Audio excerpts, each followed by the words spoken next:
Hello everyone, this is Ranjit Kumar from Inter Science College। आज हम लोग unit 10 start करने जा रहे हैं इकोलॉजी। इकोलॉजी में कुल 4 चैप्टर हैं। ऑर्गेनिज्म एंड पॉपुलेशन, दूसरा chapter ecosystem, third biodiversity and conservation, fourth environmental issue. इस यूनिट से टोटल बोर्ड में 14 मार्क्स के प्रश्न पूछे जाते हैं। चलिए आज हम लोग स्टार्ट करते हैं ऑर्गेनिज्म एंड पॉपुलेशन। सबसे पहले हम लोग देखते हैं इकोलॉजी। इकोलॉजी है क्या?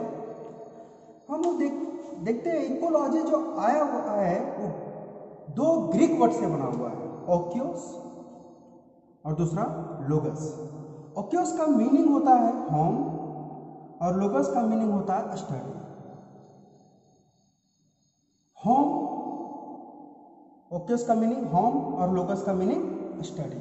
यानी ऑर्गेनिज्म, हम लोग जो घर में रहते हैं, किस फैक्टर से प्रभावित होते हैं, कौन कौन से फैक्टर रिस्पॉन्सिबल है, इन सारे चीजों का स्टडी हम लोग बायोलॉजी के जिस ब्रांच में करते हैं उसका नाम है इकोलॉजी।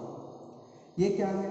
तो ecology the branch of biology deals with the inter relationship among organism and interaction between organism and their environment. Ecology biology का वह ब्रांच है जिसमें हम लोग स्टडी करते हैं इंटरेक्शन बिटवीन ऑर्गेनिज्म, एक जीव दूसरे जीव से कैसे इंटरेक्ट करते हैं, एवं हम लोग स्टडी करते हैं कि ऑर्गेनिज्म जो है उसके इन्वायरमेंट से कैसे इंटरेक्ट करते हैं, जहाँ पे वो रहते हैं अपने अगल बगल के परिवेश से किस तरह से वो इंटरेक्ट करते हैं। इन चीज़ों का स्टडी हम लोग बायोलॉजी के जिस ब्रांच में करते हैं उसका नाम है इकोलॉजी।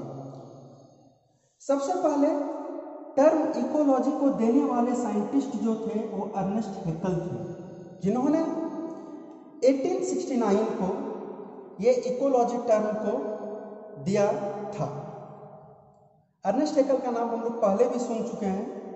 प्रोटिस्टा किंगडम इन्होंने ही दिया था। चलिए आगे, फादर ऑफ इंडियन इकोलॉजी।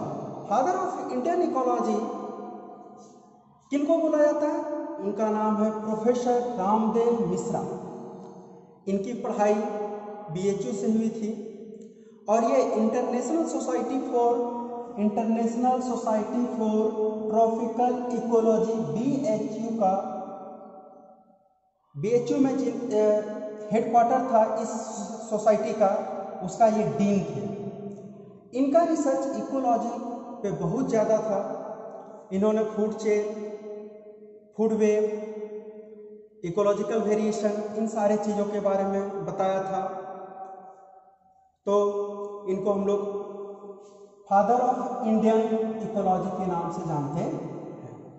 चलिए आगे हम लोग देखेंगे level of organisation. Level of organisation में जो सबसे पहले आता है ऑर्गेनिज्म। तो ऑर्गेनिज्म क्या है? ये बेसिक लेवल है इकोलॉजी का। अगर इकोलॉजी को हम लोगों को समझना है तो सबसे पहले हम लोग को ऑर्गेनिज्म को जानना पड़ेगा। दूसरा है पॉपुलेशन। पॉपुलेशन क्या है? जब सेम काइंड का स्पीसीज, एक जैसा स्पीसीज एक से ज्यादा संख्या में किसी स्पेस पे, किसी जगह पे जमा हो जाए तो हम लोग उसको पॉपुलेशन बोलते हैं। जैसे मान लीजिए आप लोग क्लास में बैठे हुए हैं, प्रिंसिपल से पूछे कि आपके क्लास की पॉपुलेशन क्या है, तो मैं आप लोगों का नंबर बताऊंगा, ना कि क्लास में जो इंसेक्ट, रेप्टाइल्स, जिस छिपकली भी हो सकती है, इंसेक्ट भी हो सकते हैं, मैं उसको कभी काउंट नहीं करूंगा, मैं आप लोगों का नंबर बताऊंगा। चलिए इसी में एक देखते हैं local population is non as डिमी।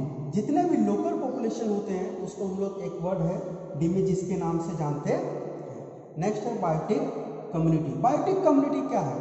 Growth of different kind of population makes biotic community, ध्यान दीजिएगा, growth of different kind of population, जैसे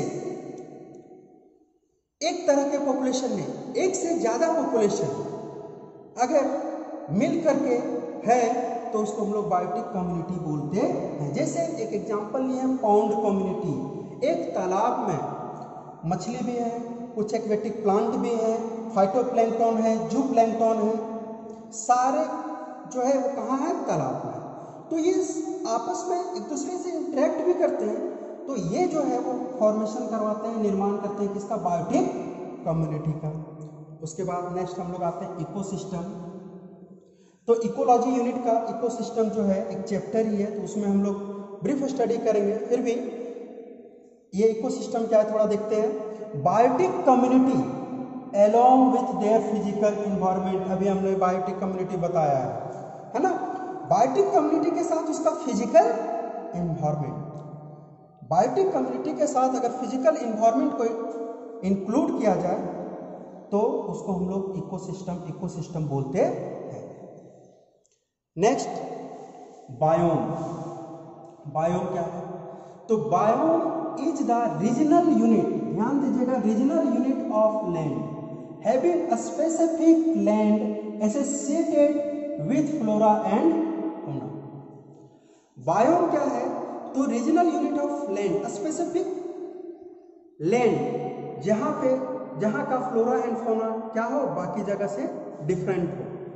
एक एग्जांपल हम लोग देख सकते हैं, जैसे इंडिया में राजस्थान है, राजस्थान का कुछ भाग जो है डेजर्ट है, डेजर्ट जो है वहां का फ्लोरा और फौना बाकी जगह से डिफरेंट है। तो उस तरह के अलग अलग एरिया को हम लोग बायोम के नाम से जानते हैं। Next biosphere, living organism on the earth along with physical environment, living organism जो अर्थ पे है अपने फिजिकल इन्वायरमेंट के साथ, तो उसको हम लोग बायोस्फीयर बोलते हैं। जैसे लिविंग ऑर्गेनिज्म किससे घिरा हुआ है, अगर हम लोग देखें जितने भी अर्थ पे लिविंग ऑर्गेनिज्म है वो लिथोस्फीयर से, आइनोस्फीयर से, हाइड्रोस्फीयर से घिरा हुआ है, तो इसको हम लोग बायोस्फीयर बोलते हैं। ये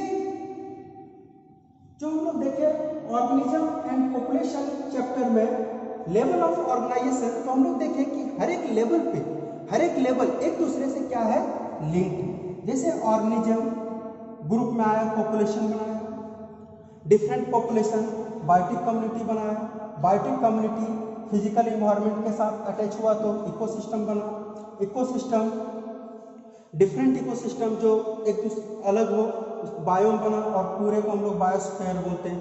तो ये जो एक दूसरे से लिंक है, तो इसको हम लोग एक टर्म के नाम से जानते हैं, इकोलॉजिकल हायरार्की। इसको हम लोग किस टर्म से जानते हैं, इकोलॉजिकल हायरार्की। नेक्स्ट हम लोग का आता है, नेक्स्ट टॉपिक देखेंगे हम लोग इन्वायरमेंट। तो सबसे पहले इन्वायरमेंट क्या है, हम लोग क्लास 8 से आप लोग पढ़ते आ रहे होंगे इन्वायरमेंट। इन्वायरमेंट हिंदी में बोलते हैं पर्यावरण। क्या है पर्यावरण, तो आप लोग पढ़े होंगे, हमारे चारों ओर के आवरण को पर्यावरण बोलते हैं, है ना। तो हमारे चारों ओर के आवरण क्या है, surrounding of an individual, surrounding of an individual having biotic and abiotic factor. हमारे चारों ओर क्या है, कुछ बायोटिक फैक्टर है, अबायोटिक फैक्टर है। बायोटिक फैक्टर किसको बोलते हैं, लिविंग, बायोटिक मतलब लिविंग, अबायोटिक मतलब नॉन लिविंग।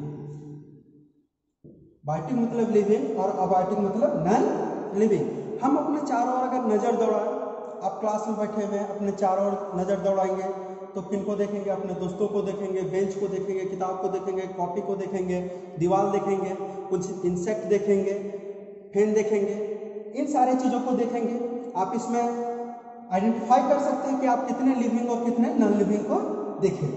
तो हम अपने चारों ओर क्या देखें, बायोटिक फैक्टर और अबायोटिक फैक्टर, जिसको हम लोग क्या बोलते हैं, इन्वायरमेंट। चलिए, तो जितने भी ऑर्गेनिज्म हैं इस पर्यावरण में, जितने भी ऑर्गेनिज्म हैं वो सारे के सारे जो है बायोटिक और अबायोटिक फैक्टर से इंटरेक्ट करते हैं। बायोटिक फैक्टर में क्या क्या आता है, तो pathogens, parasites, predators. Abiotic factor में क्या आता है, फिजिकल फैक्टर। फिजिकल फैक्टर में लाइट, टेम्परेचर, लाइट और टेम्परेचर। दूसरा एडिपिक फैक्टर जिसमें सॉइल रिलेटेड फैक्टर आ जाते हैं। और तीसरा है टोपोग्राफिक फैक्टर जिसमें सरफेस बिहेवियर ऑफ अर्थ आते हैं। धन्यवाद। नेक्स्ट क्लास में हम लोग इससे आगे पढ़ेंगे।